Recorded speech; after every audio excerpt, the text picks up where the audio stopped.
Plan now.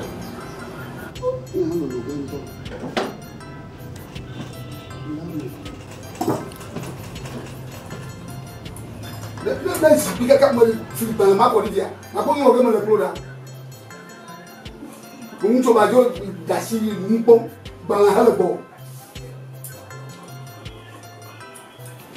Mano, that's one thing.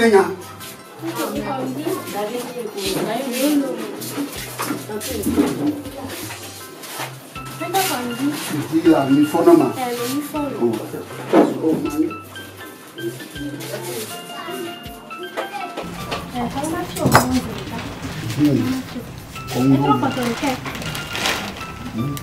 Aperto un givenare, e yari. A cotto, sciupo de, che mi dona ballo. Che ti mo. Poi fai muore. Io to pos mi jibe akoya cotto na mo. E ya cotto a un po' di ko. A buone mo fie poti do le che qua. E be di ko che ave di mele. Na na fole. Ne fole non ti ne che. Fia e ya cotto a kaso a fosti go mi lo bo. Ka fo go. Dana nya wole bokum. A un le bianco. Ah, oh. A do gestoro.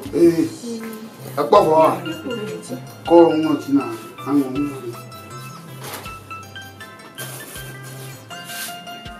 Agabua. Hein? Qui a le quoi, on va copier on vit du mal.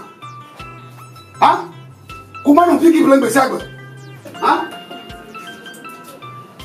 Tu, au besoin de on pique plein de. Hey, même maman n'y a aucun pour le problème. N'a pas eu de gamme le problème. Ah ben,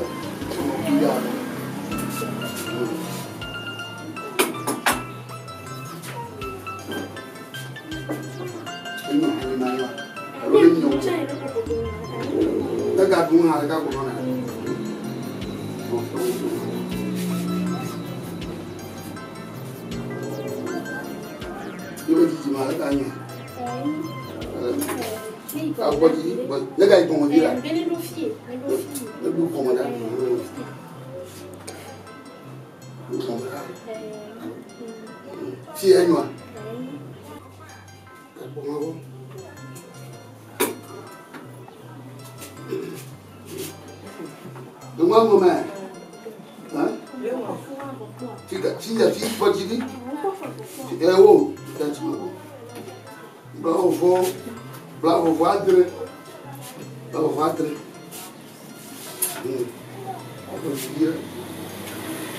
Let's sexy go down. Let's sexy go down.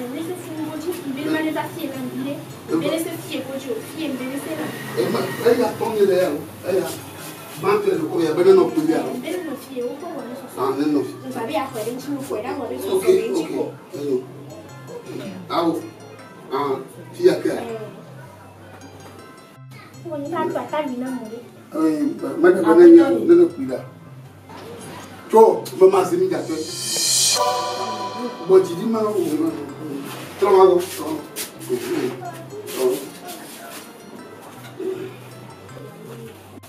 Oh, kata. Là, tout. Là, no DJ na me wa. Be no DJ na me wa. Ba DJ ma ko. Ko DJ ma ko.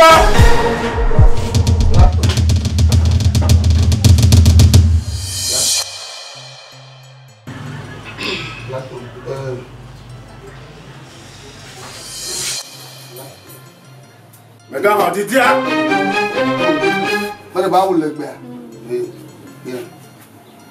Si a no. Ne di ko ni. Ya no. Bla no vo eton. Apete yende ku mo le. Àwọn ya ba. Bla no vo ni ki.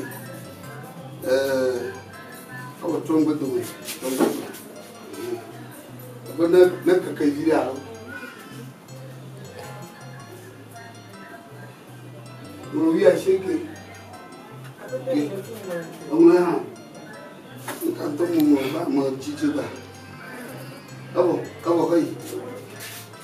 Đấy luôn. Ok, thì đã đi theo rồi. Là Yawa.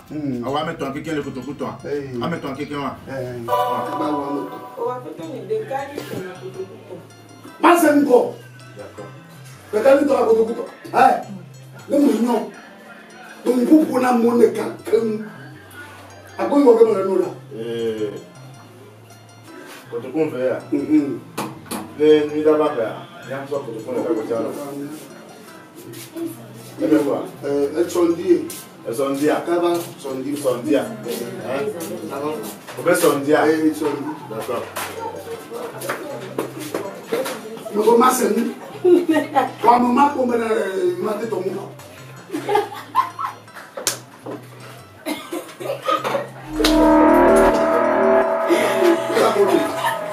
Ahora, anda conmigo. Anda conmigo. Vamos lá. Anda conmigo. Oh, levez-les. Un aimant. Il me toque au cul, retenez. Me toque au cul, retenez. Il va visiter ta partie. Il tout parti.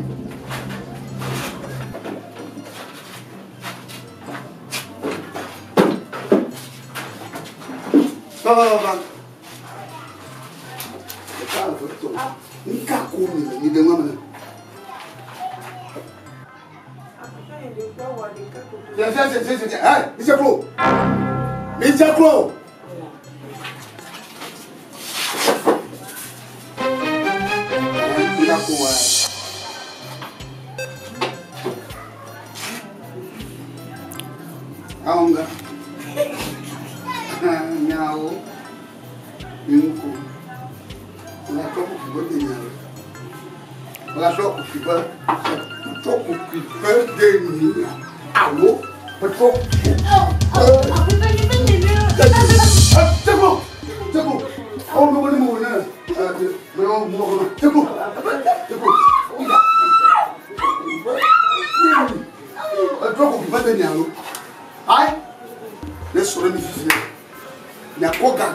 Let me not pick out the one.